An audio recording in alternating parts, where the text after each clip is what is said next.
சற்று முன் புதிய கட்சியை தொடங்கினார் ஓபிஎஸ். அதிகாரப்பூர்வ அறிவிப்பு. அதிமுக தொண்டர்கள் உரிமை மீட்புக் குழுவை அதிமுக தொண்டர்கள் மீட்புக் கழகமாக ஓபிஎஸ் மாற்றியுள்ளார்.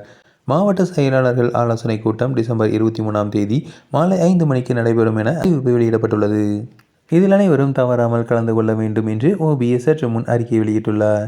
இதுவரையில் அதிமுக தொண்டர்கள் உரிமை மீட்புக் குழு என அறிக்கை வெளியிட்ட ஓபிஎஸ் அதனை அதிமுக தொண்டர்கள் உரிமை மீட்புக் கழகம் என குறிப்பிட்ட தமிழக அரசியல் புதிய பரபரப்பை கிளப்பியுள்ளார்.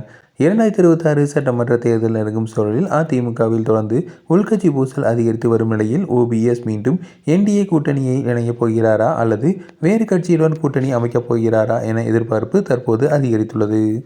தற்போது பாஜக அதிமுக கூட்டணி சேர்ந்துள்ளதால் அந்த அணியில் ஓபிஎஸ் தரப்பு இருக்கிறதா இல்லையா என்பதை உறுதியாக தெரியவில்லை.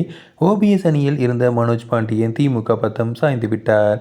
அடுத்ததாக முன்னாள் அமைச்சர் வைத்தியலிங்கம் தாவேகா பக்கம் செல்ல உள்ளதாக தகவல்கள் பரவத்து வருகின்றன. மேலும் தமிழகத்தில் கூட்டணி நிலைப்பாடு குறித்து அமித்ஷா முக்கிய முடிவுகளை இன்னும் ஓரிரு நாட்களில் எடுப்பார் என கூறப்படுகிறது. அமித்ஷா வரும் 15ஆம் தேதி சென்னை வருவதாக இருந்தது. ஆனால் கூட்டணி விவகாரங்கள் இன்னும் இறுதி செய்யப்படாதால் அவரது வருகை இறுதியாகவில்லை. அதே நேரத்தில் 15ஆம் தேதி தனது ஆதரவாளர்களிடம் கூட்டத்தை ஓ பன்னீர்செல்வம் கூட்டியிருந்தார். இந்த கூட்டத்தில் அதிமுகவில் தன்னை இணைக்காவிட்டால் முக்கிய முடிவுகளை அறிவிப்பேன் என கூறியிருந்தார். தற்போது அமித்ஷாவிடமிருந்து பதில் வராதால் அவரும் தனது நிர்வாகிகள் ஆலோசனை கூட்டத்தை வரும் 23ஆம் தேதிக்கு தள்ளி வைத்துள்ளார். ஓபிஎஸ் தரப்பின் ஆலோசனை கூட்டம் பண்ருட்டி ராமச்சந்திரன் தலைமையில் 23ஆம் தேதி நடைபெறும் என அறிவிக்கப்பட்டுள்ளது.